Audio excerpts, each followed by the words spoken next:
on parle beaucoup de savoir-faire, mais je pense que le plus important, c'est le faire savoir. Si on fait quelque chose de bien et que personne ne le sait, ça sert à rien. Et donc moi, ce que je dis beaucoup à mes équipes RH, mais aussi aux collaborateurs, c'est si vous êtes heureux ou s'il y a quelque chose qui est bien, faites-le savoir, dites-le. Travailleuses, travailleurs. 1 million d'emplois verts dans ce pays. Le télétravail sera à nouveau général. Quoi qu'il en coûte. Qui décrochera le job? Patati et patata. Bonjour à toutes et à tous et bienvenue dans Patati et Patata, l'émission qui va chercher l'information RH là où elle se trouve, donc auprès des experts qui vivent les ressources humaines au quotidien. Donc on entend et on lit beaucoup de choses de la part d'un grand nombre de personnes, des conseils, des best practices, des tendances, beaucoup de conseils finalement. Mais pour remettre de l'ordre dans tout cela, on a invité aujourd'hui Thierry Jouzier, directeur des ressources humaines chez Sixt, pour participer à Patati et Patata. Oui, parce que tu as oublié de dire Patati et Patata. Bonjour Thierry. Bonjour messieurs. Merci de nous rejoindre sur le plateau. On a plein de questions. Parfait. J'espère avoir les réponses. Ouais, mais c'est obligatoire, de toute façon, il n'y a pas de mauvaise réponse. On a une première question. Sixt est très connu, en tout cas pour nous. On a juste parlé hors antenne tout à l'heure de peut-être que c'est une histoire de génération. Une histoire de cible, hein, peut-être. Et ou une histoire de cible. Est-ce que la marque employeur est autant connue que la marque commerciale ? Alors malheureusement non. Moi je suis arrivé chez Sixt il y a à peu près 5 ans et demi et un des mandats qui m'a été fixé, c'était justement de booster la marque employeur. C'est-à-dire qu'on était très connu, comme vous le disiez, en tant que marque pour les clients, mais en tant que marque employeur pour les candidats, c'était très compliqué. Booster la marque employeur, c'est booster la visibilité ? Exactement. En fait, c'est faire connaître aussi les métiers de la location de voiture. Alors justement, quels sont les métiers ? Alors les métiers dans la location de voiture, on a majoritairement des métiers en agence, donc au comptoir. Donc le conseiller qui va vous accueillir quand vous avez une réservation ou quand vous voulez faire une réservation. Ok, celui qu'on connaît tous. Celui que vous connaissez tous. Et puis ensuite, selon les tailles d'agence, on va avoir des superviseurs, des responsables d'agence, des responsables de secteur et des responsables régionaux. Donc ça, c'est pour la partie ce qu'on appelle opération. Donc toute l'activité des agences. Et puis après, on a les métiers sièges habituels des entreprises, du marketing, des ressources humaines, du commercial B2B. Qu'est-ce que c'est quel ratio c'est sur la répartition ? 80% sur les agences et une vingtaine de pourcents sur les... On parle de quoi ? 7000 collaborateurs ? Dans le monde. Dans le monde. En France, on est à peu près 900. D'accord. D'un point de vue business, les agences, elles ont toujours leur rôle aujourd'hui plus que jamais. Plus que jamais. Oui, un rôle fondamental pour l'expérience client. L'expérience client, c'est dans l'agence qu'elle se fait. Sur le parcours avant la réservation, via l'application qui est devenue majoritaire maintenant, et le digital, mais aussi en agence quand il arrive, quand il va découvrir son véhicule, quand il va avoir tout l'accueil qui va être idéal par nos conseillers. D'accord, parce que c'est vrai qu'on voit, notamment dans plein de secteurs, et des secteurs qui ne sont pas non plus habitués à proposer de l'innovation, je ne vais pas me faire que des copains, mais notamment dans la banque, où on voit beaucoup de digitalisation des agences. Est-ce que c'est quelque chose qui est en pourparlers ou en ambition chez Sixt ? Ça, c'est un fort sujet. On a été le premier loueur à avoir notre application. Et là, on est en train dans différents pays de développer ce qu'on appelle Fastlane. C'est la capacité à aller récupérer un véhicule en agence ou en ville avec son smartphone et de l'ouvrir avec son smartphone. Ça nous fait penser à des applications connues déjà. Voilà, donc il y a des pure players qui sont sur ce segment. Vous voulez l'ajouter à votre Voilà, business. exactement. Nous, l'idée, c'est d'être on n'est pas un loueur de voiture, on est un acteur sur la mobilité. Et quelle qu'elle soit. Une expérience de mobilité. Exactement. Ça peut être de la location courte durée, mais ça peut être du car sharing, du free floating, pour ceux qui connaissent. Alors c'est quoi ça ? Le free floating, c'est vous avez dans certaines villes, alors en France et à Paris particulièrement, c'est un peu plus compliqué, mais en Allemagne, au Benelux et aussi en Suisse, on a des voitures qui sont garées un peu partout en ville, donc sur des places en surface. Et vous pouvez prendre ça existe déjà, le véhicule à Zurich, à Berlin, à Munich. Le même système que les trottinettes. Ouais. Et donc vous la prenez d'un point A et vous la remettez à un point B où vous voulez dans la ville. Et en France, ça n'existe pas. En France, c'est compliqué. C'est compliqué. Là, on a vu, il y a des acteurs comme Ubico, vous avez vu, qui ont remplacé Autolib. Et donc, vous prenez la voiture à un point A et vous la ramenez à un point A. Ouais. Vous pouvez pas la mettre... Elle pourrait pas se ramener toute seule un jour ? Alors les voitures autonomes, ça c'est un sujet. Ouais. Mais il y a un gros marché là-dessus. Enfin, je veux dire, finalement, si demain on est autorisé à faire rouler sa voiture sans chauffeur, Mais ça si veut tu dire développes que- pas les voitures. ça veut dire que Alors, on est en partenariat avec une société qui développe les voitures autonomes. D'accord. Mais je pense que la problématique de la voiture autonome, elle est moins technique que légale, assurantielle Oui. et tous les risques. On voit bien que qui est responsable s'il Non, y mais a eu un accident. il y a eu Ouais, par c'est exemple ça. des projets sur des trottinettes. Il y a des trottinettes qui se ramènent tout seuls en fait, se garer Mhm. une fois que la trottinette a été D'accord. utilisée.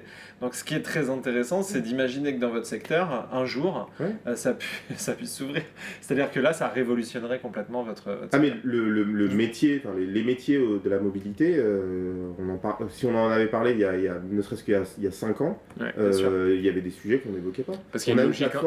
On a une plateforme où on peut réserver les voitures, mais aussi on peut réserver un Uber-like. On peut réserver aussi une trottinette via notre application. Ah, On a un partenariat avec TIR. on le sait pas. Donc, les trottinettes parisiennes que vous voyez. On peut TIR. les réserver directement sur le site. Exactement. Ouais. Si vous avez créé votre compte et que vous avez. Donc c'est rapide en fait, parce qu'on a le Ça peut être sentiment super rapide. parfois que réserver c'est long. Comme ça, c'est Il avant. faut s'y prendre Ça, le c'est avant ou week-end, chez les compliqué. autres. Mais non, mais c'est très D'accord. rapide. Il faut que ce soit une expérience. En fait, il faut que ce soit un D'accord. plaisir. On sait que pour certains clients, c'est un stress de louer un véhicule. Parce qu'on n'est pas habitué, parce que soit on ne dispose pas d'un véhicule et donc du coup, on a besoin pour les vacances. Donc quand on arrive, qu'on voit les différentes problématiques de protection, de dommages, la qualité de la voiture, le GPS, plein de choses. Et donc nous, nos équipes, elles doivent rassurer, enchanter le client, Ouais, qui d'accord. parte satisfait. Aujourd'hui, ça représente. Enfin, j'imagine que Mhm. donc vous développez l'ergonomie de votre application pour qu'elle soit la plus à même Ouais. de parler à votre cible, Ouais. comme pourraient le faire des startups qui prioriseraient Ouais. peut-être ce sujet-là. Est-ce que vous recrutez beaucoup sur ces, Alors, sur on ces recrute- postes-là, des développeurs Alors, des derrière développeurs, pas en France, parce que pour Ouais. le coup on est un groupe, Sixt pour ceux qui ne connaissent pas, c'est une société familiale allemande encore avec la famille Sixt c'est une à la famille. tête. Ouais, c'est une famille. Là, on a les deux fils qui ont repris la direction de la société cet été. On a énormément de développeurs en Allemagne, en Inde et en Ukraine, majoritairement. Ok. Ouais. Mhm. Donc, En fait, qui eux aujourd'hui, travaillent en full remote? Qui eux travaillent en télétravail 100%? pas forcément. Ils peuvent, mais pas forcément. D'accord. Donc du coup, j'avais une question. Est-ce que c'est pareil d'être DRH chez Sixt? C'est compliqué. C'est compliqué. Hein. Chez Sixt, plutôt que dans une start-up, parce qu'à la fois, ça Ah. correspond quand même, le business correspond, mais là, on vient de parler d'entreprise familiale. Alors, en fait, on est presque une start-up. Ouais. On doit fonctionner dans un esprit start-up. C'est-à-dire que on veut des personnalités qui soient entrepreneurs. On veut des personnalités qui. Mais ils veulent tous rés- des personnalités entrepreneurs. Donc là, Mais oui, parce que en pourquoi fait, faire vous? pourquoi Pour Ouais. développer le business. C'est-à-dire que finalement, si on considère que on travaille pour sa société, forcément l'investissement, la motivation va être plus présente. Si on est un pion entre guillemets dans une grosse organisation, on ne se sent pas reconnu, on ne trouve pas de sens forcément à ce qu'on fait, et donc c'est important d'avoir des personnes qui vont considérer que la meilleure location qui sera effectuée, elle valorisera cette personne. D'accord. Comment on apporte de la reconnaissance chez Sixt? Alors, Ça va être long. hein, parce que l'autonomie, chez Sixt, j'ai du mal à... Enfin, l'autonomie, ouais. le reward forcément. Ouais. On a un système de reward financier qui est très motivant pour nos agents D'accord. et nos conseillers, mais aussi la convivialité, l'esprit d'équipe, le sens collectif. J'étais hier à Venise avec le comité de direction France et Italie, parce qu'on est maintenant on est une région commune. Mais les agents avec leurs responsables sont régulièrement à faire des repas tous ensemble, à faire des activités. Donc vous avez gardé ça en fait. Il faut, en fait, on considère que nos managers sont presque quasiment autonomes pour gérer entre guillemets, leur centre de profit. Donc, Et ouais, c'est des intrapreneurs. Exactement, Ok. exactement. Donc ils sont en CDI, mais ils vont gérer les choses de la même manière qu'un entrepreneur. Exactement, Son exactement. centre de profit. Il est Exactement. responsable de tout dans son centre de profit? Tout, Du recrutement. de sa flotte de véhicules au recrutement, à son. Vous n'avez pas le des local recruteurs sales. ou des talent acquisition Alors, qui on a vont des les recruteurs. aider? On va les aider, forcément. Ouais. Nous, on intervient presque en cabinet de conseil interne presque. Comme sur un le groupe, recrutement. comme une holding auprès de ses filiales. Quoi. Exactement. D'accord. Et exactement. vous faites comment? Vous allez pour eux diffuser les annonces par exemple, Alors, faire de l'attractivité? Oui, alors la marque employeur, pour y revenir, on développe toute la partie talent acquisition en amont, donc avec cette connaissance des métiers et des annonces. On travaille beaucoup avec Indeed pour diffuser très largement nos annonces. On présélectionne. Pourquoi Indeed?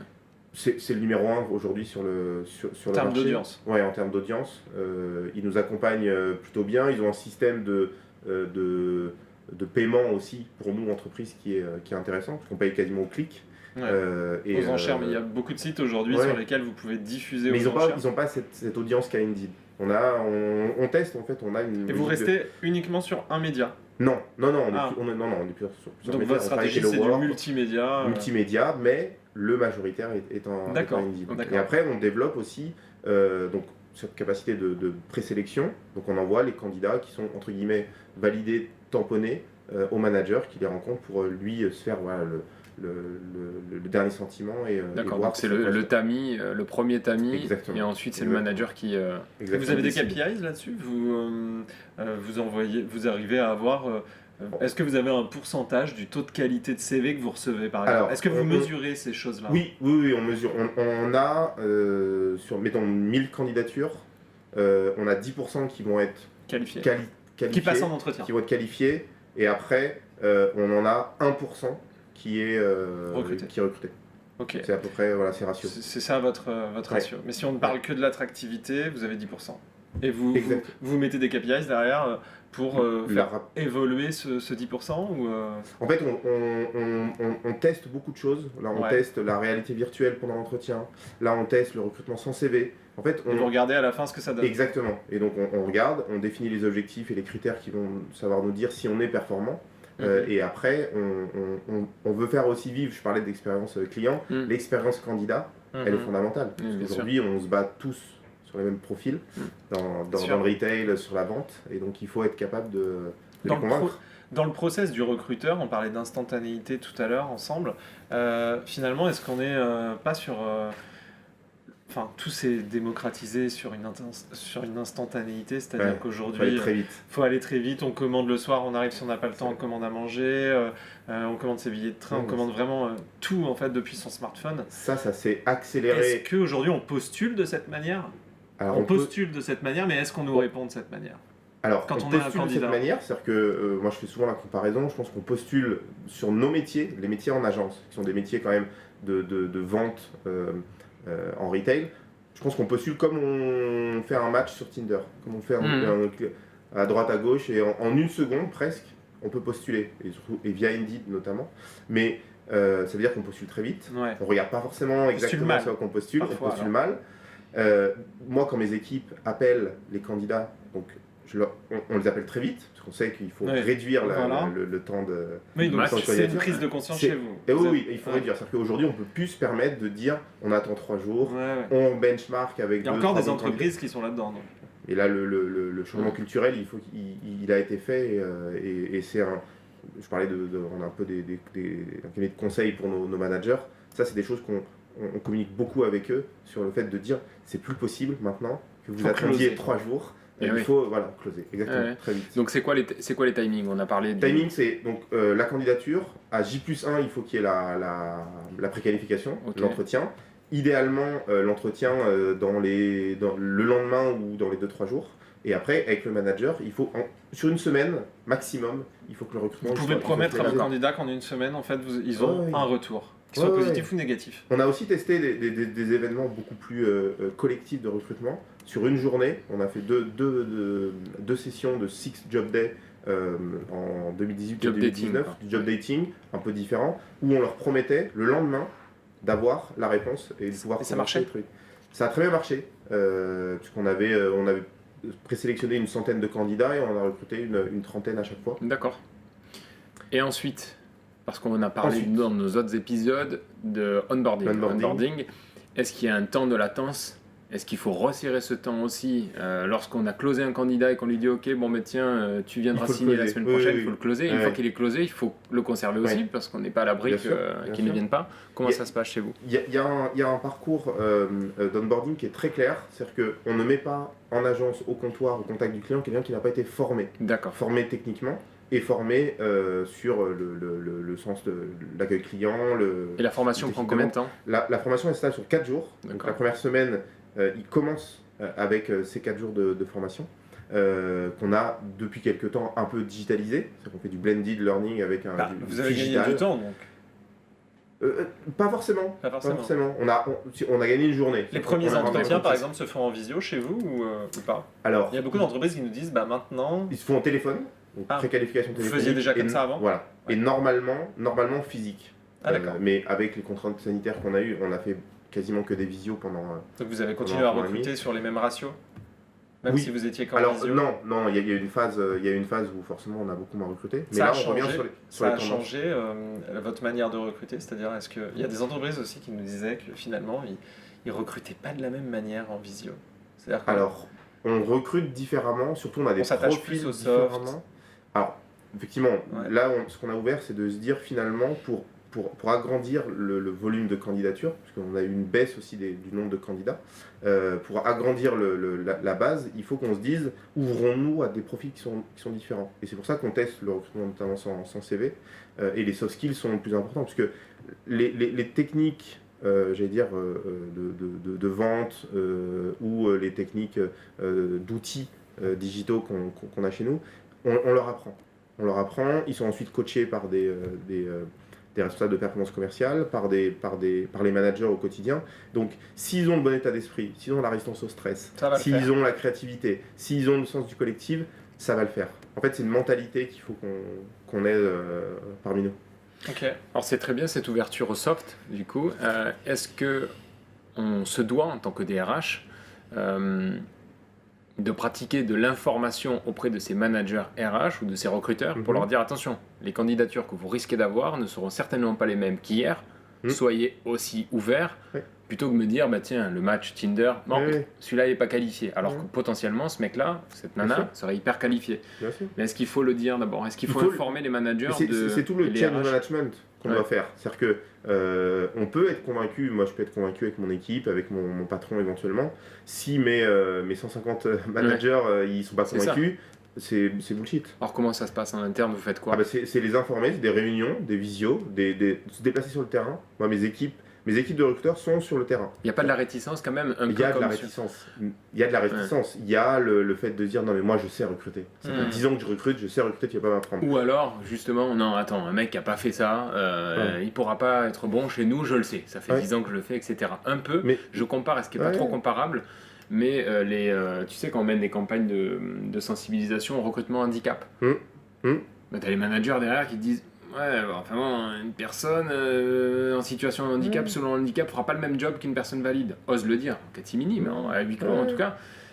Mais il y a cette résistance-là qu'il faut, il faut les lever. Un petit peu ces cadenas. Et ça passe par des discussions. Et ça passe par ça passe par la preuve aussi. Ouais. On fait un POC. Et donc on a... Moi, je reprends souvent l'exemple, on a eu un ex-accordeur de piano qui était chez nos top vendeurs sur la région parisienne il y a quelques temps. Et on le fait qu'en interne ou on le fait aussi en externe? Est-ce que vous en servez? Bien sûr. En communication externe, en branding. Bien sûr. C'est intéressant de se focaliser sur ce cas. Qu'est-ce qui a fait qu'il collait parfaitement aux valeurs? Sa personnalité. Et en fait, son sens de l'accueil client, je pense que d'un côté, la sensibilité qu'il avait peut-être sur la musique, il avait une façon de présenter, il racontait une histoire et les clients, ça passait très bien. Ok. Comment on devient DRH de Sixt? Comment on devient DRH de Sixt? En ayant pas mal d'expérience. Même pas. Ben non, on est venu nous chercher, mais effectivement, qu'est-ce qui a intéressé? En fait, moi j'ai un parcours comme beaucoup de RH. En fait, en RH, soit on est mono-industrie, ou soit on est multi-entreprise. Donc moi j'ai commencé dans l'assurance, ensuite j'ai été dans l'horlogerie, ensuite dans les FMCG, chez PepsiCo, et là dans le retail. Et donc, en fait, c'est finalement sur nos métiers aussi, c'est la capacité à comprendre et avoir le fit culturel avec l'organisation. Est-ce qu'on vient Et pour aussi une marque ou pour un challenge ou pour un secteur? Justement, alors, vous qui avez fait tous ces secteurs-là. Pas pour un secteur, en tout cas me concernant, Ouais. pas pour un secteur. Pour un challenge, oui. Et pour un fit avec forcément son patron. Ouais. Et un alignement sur les valeurs. C'est-à-dire que si j'ai un managing director qui n'est pas aligné sur le télétravail Oui, ou oui. sur...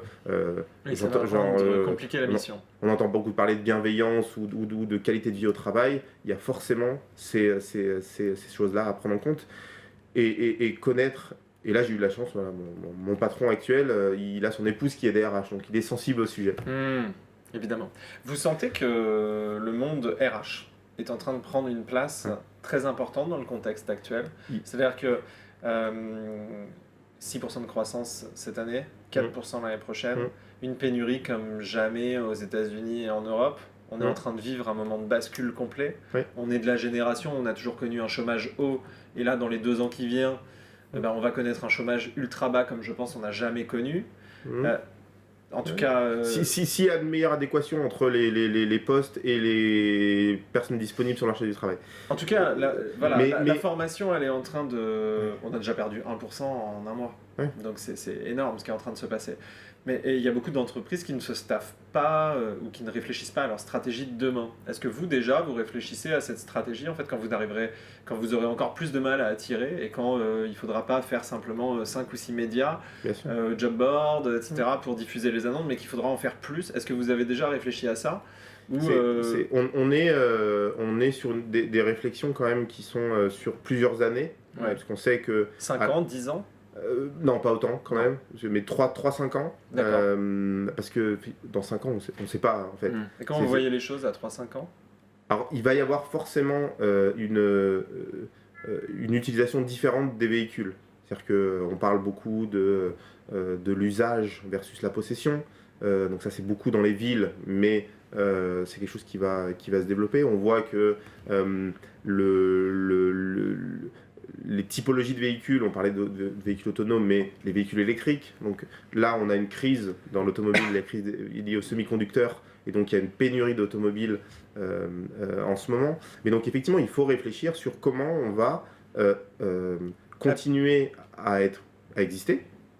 Sans personnel, on n'existe plus. Et donc, ce qui est en train de se passer, c'est que le personnel va être de plus en plus dur à trouver. Est-ce qu'il y a... Est-ce que vous pensez que vous allez être plus touché? Alors, aujourd'hui, sur notre segment, on pense qu'on a quand même mieux traversé la crise que nos concurrents. De par notre structure de société familiale, la capacité à pouvoir prendre des décisions qui sont quand même très rapides. Et donc, on sait qu'on a, pour le moment, un avantage compétitif. Il faut le garder et il faut encore plus l'accentuer. Et donc, faire savoir à l'extérieur qui on est, faire savoir, alors pas par moi idéalement, mais plutôt par nos salariés, nos équipes. Donc, on parle beaucoup d'employee advocacy. Et finalement, qui mieux qu'un conseiller en agence va pouvoir dire, faire entendre sa voix sur le fait que c'est un métier qui est certes compliqué, mais c'est un métier qui est hyper valorisant sur à la fois l'aspect financier, mais aussi la capacité à se développer, à grandir au sein de l'organisation. Alors, oui, est-ce que je peux compléter? Est-ce que c'est vrai ce que je dis? Si on ajoute à tout ça aussi une politique de main environnementale, parce que vous parliez de politique de déplacement. Oui. Est-ce que vous avez conscience des besoins et des attentes des candidats d'aujourd'hui, notamment les plus jeunes générations, même si j'aime pas catégoriser, mais on recevait juste avant un invité qui nous disait qu'effectivement les jeunes générations attendent de l'instantanéité, mais sont aussi en attente d'avoir ils sont en quête de sens en fait. Qu'est-ce que je fais au sein de la société, mais qu'est-ce que cette société apporte à la société globale?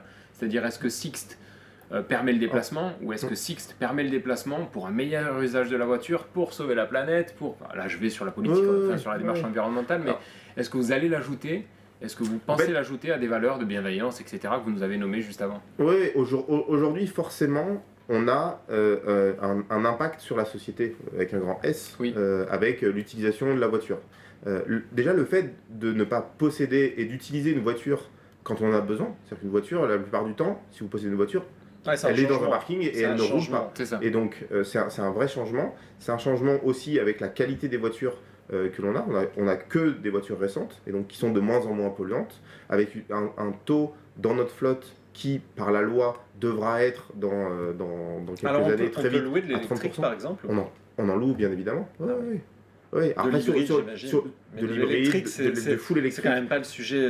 C'est quand même pas le sujet le plus simple, hein, parce que Alors, c'est pas le sujet le plus simple une parce que borne sur deux fonctionne pas. Donc et parce que le réseau n'est pas suffisamment développé. Voilà. C'est qu'aujourd'hui, si vous voulez c'est faire peut-être même pas tant le réseau, c'est les bornes en fait qui ont un problème. Oui. Alors, Il y a il n'y beaucoup de a pas bornes. suffisamment de bornes et les bornes qu'il y a ne fonctionnent pas toutes. Donc Ouais, ça, c'est un vrai. Ouais. c'est un vrai sujet. Et donc, Et quand on loue une voiture, on loue généralement pour 100, 200, 300 km.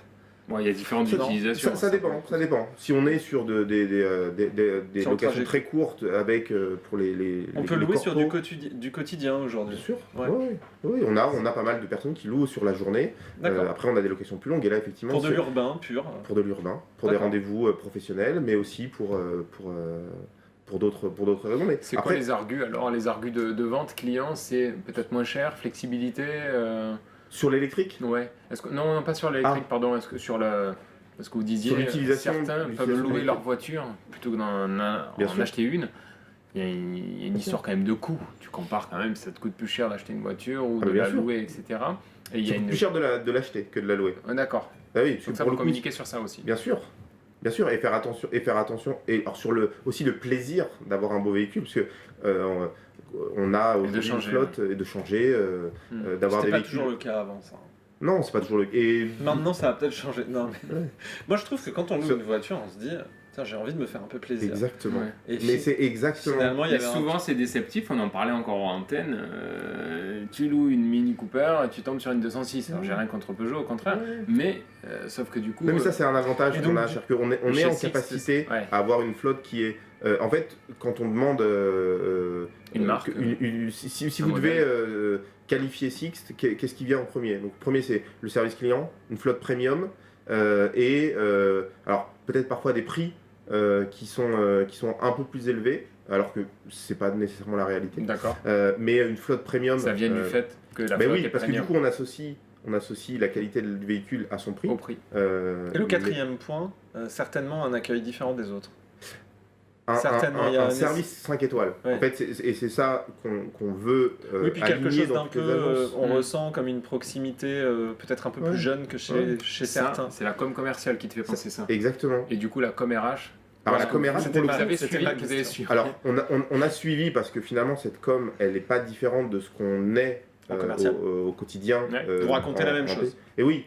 Alors après, forcément, quand on est à Gare du Nord et qu'on doit aller dans un parking, ça peut être un peu plus compliqué si on doit y aller dans des horaires de travail qui sont à rallonge. Mais il y a un côté quand même exigeant du métier. C'est un métier où on est ouvert tous les jours de l'année dans les aéroports. Avec des horaires très tôt le matin, très tard le soir. Donc ça peut être compliqué. Et les profils qu'on a doivent le savoir. Et donc on est là, nous, en éducation sur aussi ce métier. Donc il y a des côtés, entre guillemets, négatifs, mais il y a Forcément. énormément de côtés positifs. Sur, Le socle de de vos valeurs, parce que vu que votre marque employeur est la même que votre marque commerciale, Oui. est-ce que ce qui découle de cette marque commerciale / RH, Oui. ce sont des valeurs que vous avez identifiées, des piliers que vous avez Oui. identifiés? On a un ADN très fort. Je parlais d'autonomie, je parlais d'entrepreneuriat tout à l'heure. Je parlais d'exigence aussi, de résultats. On est forcément très focalisé sur le résultat. Mais pour le coup, on associe, alors, il n'y a pas de sens, hein, mais il y a l'exigence, mais aussi la bienveillance. C'est-à-dire qu'on sait aussi que si on n'a pas un management qui va être inclusif, qui est présent, on perd les gens. Les salariés, ils quittent plus un manager qu'une entreprise. Oui, bien sûr. Et donc ça, c'est aussi important d'avoir des managers qui soient alignés. On continue d'aimer la marque même si on n'est plus dans l'entreprise. Exactement. Ça, il y a une c'est fierté. possible. En fait, Ouais. on veut que nos clients soient fans de la marque. Et vos Si, collaborateurs alors, si on pouvait arriver à avoir des collaborateurs Parce que tous fans de la marque, Parce que c'est ça, vous pas mal, mais- disiez ce que les clients disent habituellement de nous, de notre service, c'est premium, flotte premium, etc. Qu'est-ce que disent vos collaborateurs? Alors nos Vous collaborateurs, avez les mêmes, on a des enquêtes Pulse, Des enquêtes, ouais, pardon. Pulse régulières. On participe aussi à des classements comme Happy at Work, où on a été ranké numéro 1 sur notre taille d'entreprise l'année avant le Covid, et on a quand même participé l'année 2020. Et on a été numéro 2 sur notre catégorie, donc on a un peu baissé. C'est bien, et il ressort quoi du coup En fait, vous avez en tête justement, ce qu'on dit, finalement, je dis pas autre chose que ce que pourraient dire nos équipes quand on leur donne la parole sur Instagram ou sur nos réseaux. Vous internes. avez des comptes ouverts aujourd'hui On a Instagram un compte qui ne sert carrière. pas que le commercial. Oui, on a le compte Sixt marque commerciale, mais on a aussi le compte carrière qui est. Il s'appelle qui est ouvert. comment? Sixt Carrière. Site carré, ok. Donc là, je peux prendre contact, enfin j'ai envie de travailler chez vous, j'ai envie de découvrir vos métiers, etc. Ouais. Je Ça très peut bien, passer en par fait, Instagram? Ah oui, en fait, nous, les canaux d'entrée, plus ils sont différents. Donc là, il y a de l'instantanéité mieux chez c'est. vous. Ouais. Vous êtes en connexion avec ce que demandent les candidats, c'est-à-dire On est d'avoir- obligé. On est obligé. C'est-à-dire qu'on pourrait se dire, Ouais. non, nous, on veut continuer à avoir un choix de 3 candidats et respecter. Et tel- derrière tel le process. compte, vous avez un community manager ou vous avez un recruteur? En fait, c'est un binôme où en fait, c'est RH qui gère. D'accord. Néanmoins, on demande, parce qu'on n'est pas des spécialistes du community management, on demande quand même Des tips. des tips au community manager. Ouais, d'accord. Mais en tout cas, vous avez eu le réflexe dans votre process de mettre en fait un recruteur derrière. Ah Ça. bah, oui, en fait, mais de toute façon, la marque C'est des employeur, binômes. Ouais. c'est un binôme marketing RH. Parfait. C'est-à-dire qu'on s'appuie les uns sur les autres sur nos Ok. forces. Est-ce Et que sur- selon vous, Pardon. le marketing RH existait avant? Ou est-ce que c'est quand même nouveau avec ce Alors, il qu'attendent les n'existait candidats? pas avant que j'arrive chez Sixt, Ouais. mais il existait en RH. Mais effectivement, c'est quelque chose on parle beaucoup de savoir-faire, mais je pense que le plus important, c'est le faire savoir. Si on fait quelque chose de bien et que personne ne le sait, ça sert à rien. Et donc moi, ce que je dis beaucoup à mes équipes RH, mais aussi aux collaborateurs, c'est si vous êtes heureux ou s'il y a quelque chose qui est bien, faites-le savoir, dites-le. La culture du feedback, on en parle beaucoup en ce moment en interne, mais c'est des choses où il faut avoir cette transparence. Et Les équipes chez vous peuvent remonter, ils ont des plateformes, un endroit où ils peuvent remonter des Ouais. infos Ouais, pour ouais. améliorer les services par exemple? Exactement. Ouais. On a avec le Covid voulu garder un lien avec nos personnes qui étaient parfois en activité partielle, parfois D'accord. en télétravail. Donc on a lancé des newsletters beaucoup plus régulières où on laissait la parole aux personnes pour aussi remonter soit ce qu'ils avaient à améliorer, ce qu'ils voulaient que la société améliore, soit qu'ils donnent des idées pour booster. C'est du full-time que vous proposez? C'est des jobs Oui, à temps complet quasiment. Alors, que CDI et quasiment que full-time. sur Aujourd'hui, tous les, sur tous les métiers. sur tous les métiers. Ouais. On lisait sur votre site un slide du site Carrière qui parlait d'enchanter les clients. Ouais. Comment Enfin, on enchante les l'excitement. collaborateurs? Ouais, comment on les enchante les collaborateurs du coup? Alors déjà, on les enchante pas tous pareil, parce qu'on n'est pas tous Parfois on sensibles. les enchante pas même. Parfois, on n'arrive pas à les enchanter. Quand je parlais du parking de Gare du Nord, il n'est pas très enchanté quand il faut aller naviguer entre C'est les plus drogués. difficile, Voilà. bien sûr. Mais non, l'enchantement, il va passer par le remerciement, l'autonomie, mais il va aussi passer par le reward financier. C'est-à-dire qu'aujourd'hui, on a un système de bonus qui est très très rémunérateur pour nos équipes. En fidélisation, vous avez des, je sais pas, En il fidélisation, existait par exemple il y a 20 ou 30 ans dans les entreprises beaucoup des médailles. Est-ce que Non. ça existe chez vous? C'est des roues ou des volants? Non, on a développé un système de badges digitaux où n'importe qui dans la société peut attribuer un badge de remerciement ou de félicitations à quelqu'un dans l'organisation. En transversal. En Ça peut transversal. être moi conseiller qui va. Ouais, mais ça peut être vous, directeur marketing, qui êtes allé récupérer une voiture à l'agence de Chalon-sur-Saône et vous avez été super bien accueilli. Et ben, un badge de remerciement qui peut être et qui sera visible de tout le monde en plus. Donc en fait, visible sur un intranet ou sur visible sur l'intranet, exactement. Ouais, c'est vos étoiles Google à vous quoi. Voilà. Ouais, c'est très bien. Ouais. Alors après, tout le monde n'est pas sensible à ce système de de tape dans le dos, on va dire. Les salariés portent les valeurs de Sixt aujourd'hui sur les réseaux sociaux. Vous avez remarqué ça? Pas Est-ce qu'il y en a suffisamment, pas suffisamment. Honnêtement, pas Donc suffisamment. vous avez la volonté d'avoir une stratégie d'employé advocacy, mais aujourd'hui, vous avez peut-être pas mis tout le monde autour de la table sur ce sujet. Non, alors déjà on est nombreux, on est organisé quand même avec pas mal de dissémination. Non mais vous auriez peut-être remarqué que on a des ambassadeurs du Orange ou je sais pas. Enfin. Alors sur les réseaux, beaucoup ont une photo de profil qui va être, je parle de LinkedIn. C'est déjà par exemple. un début. Ouais. Exactement. Non, ça marche, mais quand je dis pas suffisamment, c'est-à-dire que moi je voudrais que. Il n'y a pas de ligne directrice qui Il y partage. a une ligne directrice, si, il y a une ligne directrice, mais je voudrais que ce soit partagé par Est-ce qu'ils vont 100% du partager l'épisode Patati et Patata, par exemple? Exactement, exactement.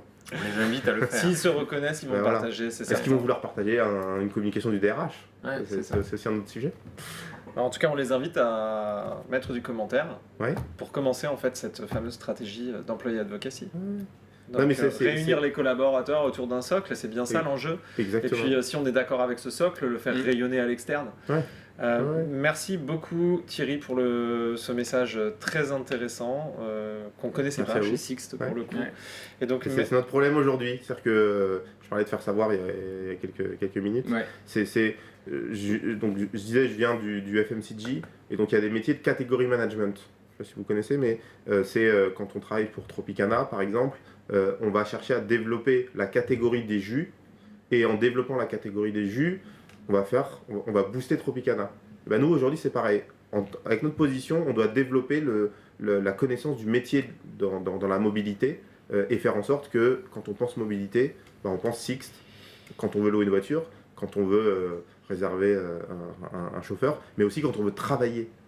Et ça c'est fondamental. Ouais, c'est bien, il y a plein de jeux de mots chez vous, l'autonomie, des voitures et chez vous, et à la fois aussi...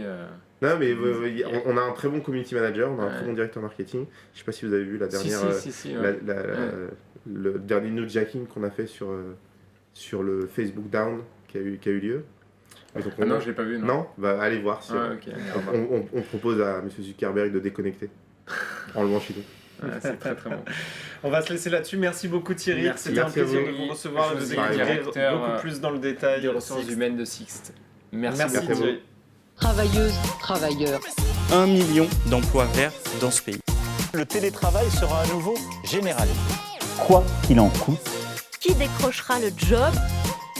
Patati et patata.